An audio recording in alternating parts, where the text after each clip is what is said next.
Shut up, Flanders. Alright, we've got QuanticIM's YoDa spawning at the 9 o'clock position. The map is going to be Terminus.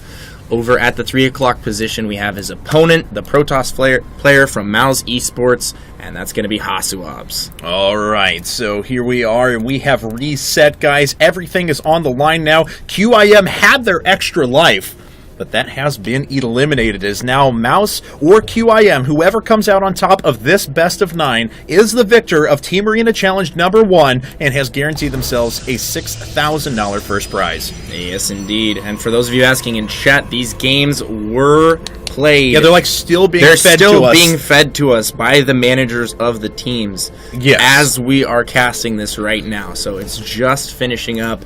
And yeah, this is as fresh as it gets. I mean, the games were played today, so don't worry about it. Right. They're not old games. Most of the games throughout the tournament actually haven't been. Yes. There were just a few series that were a couple days old. And if you guys, for those of you who were, saying, oh, the first sets of replays were so old, even with trying to schedule games well in advance because we had so many international events running in StarCraft 2, we still got to a situation where we had to cancel one of our last nights of broadcasts because the games weren't actually played yet. So it does certainly happen, and hopefully you guys can see now why some games are played a little bit in advance, just so the logistics of the event will work out and we have quality content for you guys every night. So okay, here we are, ladies and gentlemen. Now, HasuObs is over here at the right, as you said. YoDa at the left, not doing a gasless FE. He is throwing up that gas on normal timings. Yes. QIM's YoDa.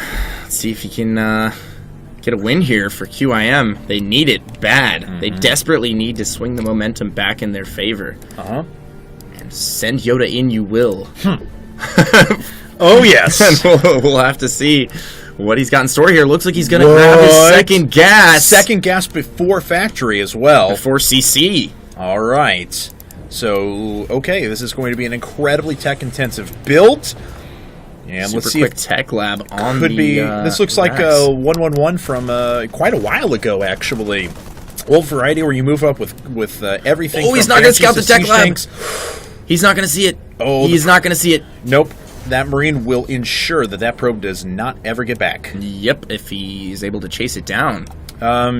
Yeah, I mean, eventually he'll check, excuse me, for pylons and such, but, gets out of the way, but it looks like he's going to be able to chase it down. Boom. There it goes. It was like right at that 5th hex moving away. Yep. We already have Reaper #1 coming up for YoDa with the factory on top of that. For Mr. HasuObs, though, double gas, and Stalker coming up after this could just be as simple as a Sentry expand out of him. Yeah, definitely. No, double Stalker, actually. Interesting. Yeah, last time I saw him Sentry expand, he went Zealot, Stalker, Sentry. So he just wants to be extra safe here. He also really has no idea what YoDa's up to. I mean, that scout did nothing for him. Yep. He doesn't even know if there's a wall at the front. I know, he doesn't know anything. Right. He's still completely in the dark. Okay, and HasuObs is about to have enough for that Nexus, which will come down here in just a second. Wow, and he's going to blindly drop the 1-gate FE. All right, so excuse me, I apologize once again. Here comes the Reaper. There is already a Stalker running back, though, so a couple of workers might fall here, although nice control out of HasuObs. He gets away one of his probes, but unfortunately it just dies a little bit later. Yeah, and YoDa not getting a lot of scouting information out of his Reaper, so... And HasuObs, once again, he sees a bunker at the front. Nothing to tell him that this is anything other than... Reaper speed? No way. Yes, it is. Oh my god, we haven't seen this since the beta. I was about to say that, HasuObs may have picked up on the fact that there was only one Marine in the bunker, but my god, that is way more important. Mass Reapers, and this is going to follow up with a possible of the cloaked variety. That would be a lot of gas investment right now. No, just regular Banshees and mass fast Reapers. What? This is going to be such a harass-intensive build here. I think YoDa is just banking on HasuObs to actually go with the quick expand, and then he's going to try and hit both of them simultaneously, one with a Banshee, one with the Reapers, and try and harass both locations at the same time, and this might actually work out really well for him. We'll find out, though, what's on the ground for HasuObs right now. A couple of Sentries, a couple of Stalkers, and a Zealot, and that's about it. I see one problem, though. What's that? How is YoDa going to get those Reapers cross-map without being detected? There's actually no real way to. No, he can't. So unless he goes through the air. HasuObs is going to have a serious head start on... Oh, did he scout that? Yes, he did. He should be able to see it, and it looks like he is going to back home, so HasuObs is privy to this. Yeah, he knows it's coming. He saw it out of the corner of his eye there. It did accidentally just pop into the Xel'Naga range for a split second there. And it looks like this is this is a variant of the 3 Reaper build. He's going to have those in positions waiting for it. This is a variant of the 3 Reaper build with Nitro packs, and that Banshee already has to run away. These Reapers are making their way out on the field. At least they went the right way. The vision, though. Yeah, definitely. Now they're going to head straight for the main here, I believe. Yeah, looks like they are. I don't really see this working out for YoDa. No. I mean, he's invested so much here, and it's just not going to pay off. Yeah, there's already way too much for HasuObs around here. And he has his expansion down, of course, is already mining off of it. Has a slight worker advantage. That should increase, though, as he commits back to his economy here in a second. Yeah. Now, YoDa might just keep these units alive, maintain map control. He's bouncing between the Xel'Nagas right now, so he's going to clear that Zealot off of the Xel'Naga outside his base, and then he's going to clear the rest of the Xel'Nagas. So there we go, that Zealot will get picked off. Yep. He's taking map control back with the Stalker, it looks like. Let's see here. As there's a probe running around down the bottom as well. He's mitigated any damage from the Banshees. We see a conventional bio follow-up now for Mr. YoDa. As it looks like eventually he will have a reactor for this starport here as well. Ooh, a Ninja expand into the 6 o'clock position from HasuObs would be cute. Excellent. He already has the forward pylon down, which is well protected. Brilliant position for that pylon, as a matter of fact. Yep. But he already has, well, should theoretically have a macro advantage, but I've got to say, he wasn't producing workers that entire time. Now is actually losing a couple of them, and as such is not nearly as far ahead as I would have anticipated. All right, so a very unconventional opener here out of YoDa that's, transitioned pretty well. He did get the Banshee out. He does have some good map control going. He's actually swapping that starport onto the reactor right now, which he's going to need because we do have Colossus on the way here for HasuObs. He needs not to be supply blocked, though, because he does have the supply depots coming up. Oh! Boom! Pylon. We'll see if YoDa turns around and picks that off. No, he's just going to keep running forward and use his Reapers at the same time, but already Stalkers are being pulled away. Nice job, though, by HasuObs to not pull everything back so he can intercept that Banshee. Yeah, you've got to hand it to HasuObs. He's been dealing with this so well. And here he is, ready to intercept this drop. And he has units in position, ready to go. He's got to watch Denies out. The Reapers as well. One sentry does go down. A second falls as well. Yeah, the Reapers already got thrown back. Now they're actually making their way around the side and picking off a few workers, though. And this drop is actually still continuing to do damage for YoDa, despite the fact that HasuObs was prepared for it. Looks like he will eventually be cleared away, but certainly wasn't the cleanest hold from HasuObs. No, definitely not the cleanest hold. He did sustain some damage, and he's going to sustain some more damage here at the natural as that Banshee comes back in, and all the Stalkers are tied up in the main right now. He's going to warp in a few Stalkers here at the natural. He needs to pull that Banshee back immediately, and he'll keep it alive. He does. Takes so much damage, though. There's a scouting factory up there. These units could... Yeah, okay, there we go. That's what I was waiting for. Pick off the pylon. It does indeed go down. And it looks like already we have the rocks cleared up for YoDa as he takes his third. HasuObs trying to do the same, but it's going to be quite a bit delayed for him. Now, HasuObs wants to move out here. He's sensing a little bit of urgency after taking that damage. He is down only by 2 probes right now, though, so he could continue to play defensive if he wanted.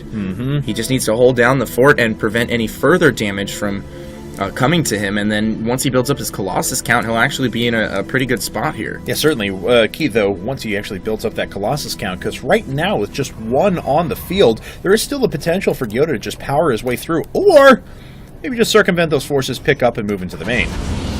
And that's exactly what he's going to do. He's moving all of the forces into the main right now. Most of the forces were at the natural, and they're going to get moved to the main immediately. He's going to pick off charge and possibly +1 armor. Neither. No. +1 armor is actually going to finish. Here comes HasuObs trying to push back now. A few stalkers are going down, actually warping in some units as a way to actually stop the continued harassment. One medevac goes down. Thankfully, it was the not full medevac, though. Yeah, still, though, a medevac with units in it.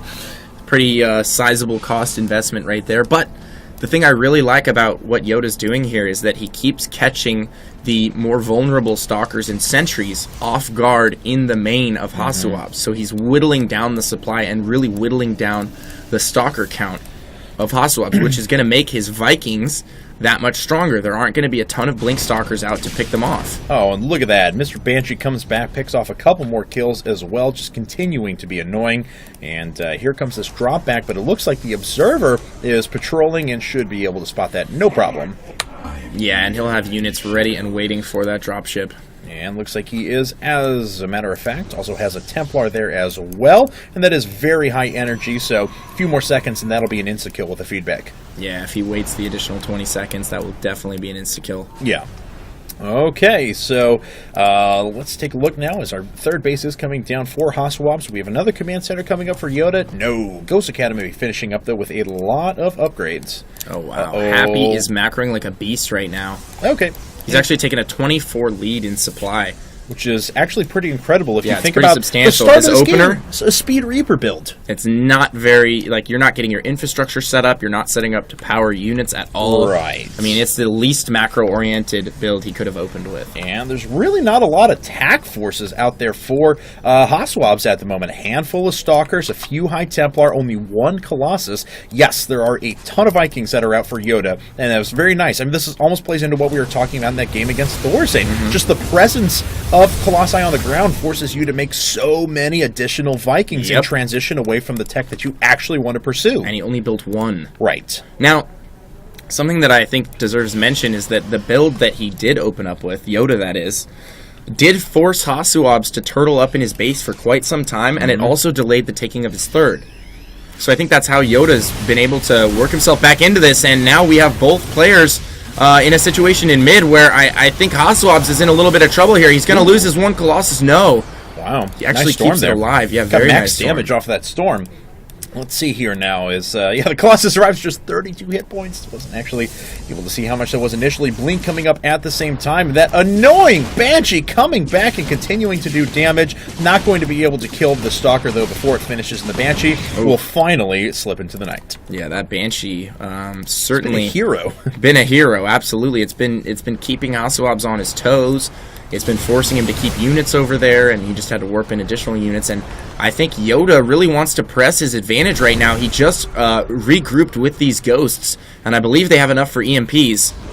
And that's going to give him 3 front-loaded EMPs here. The Colossus will go down before the battle even starts. Oh, boy. He could land those Vikings. He stims everything.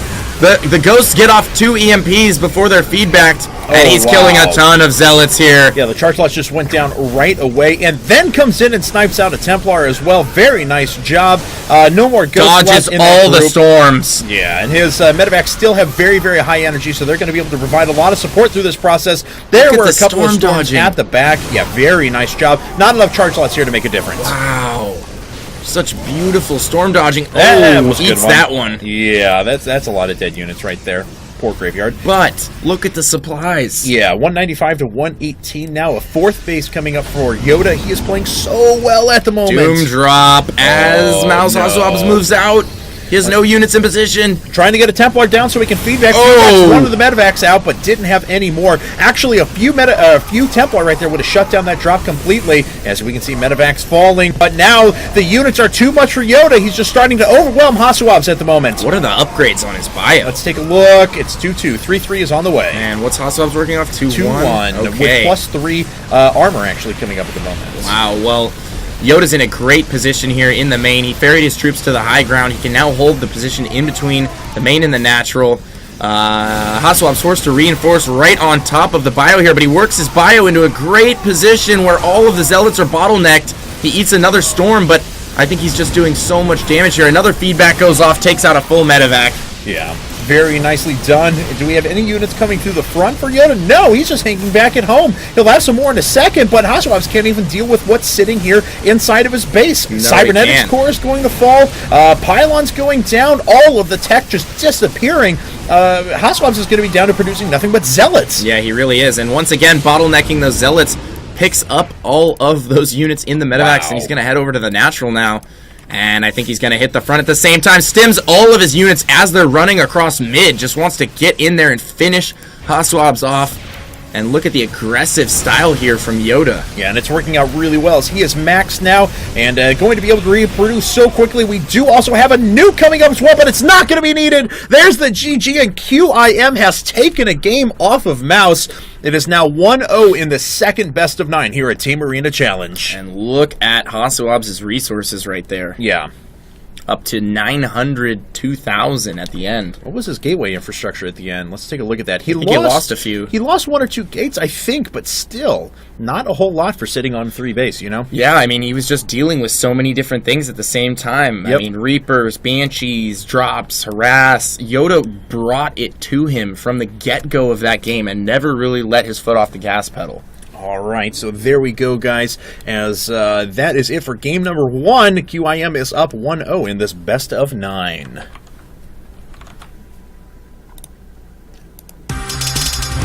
수상장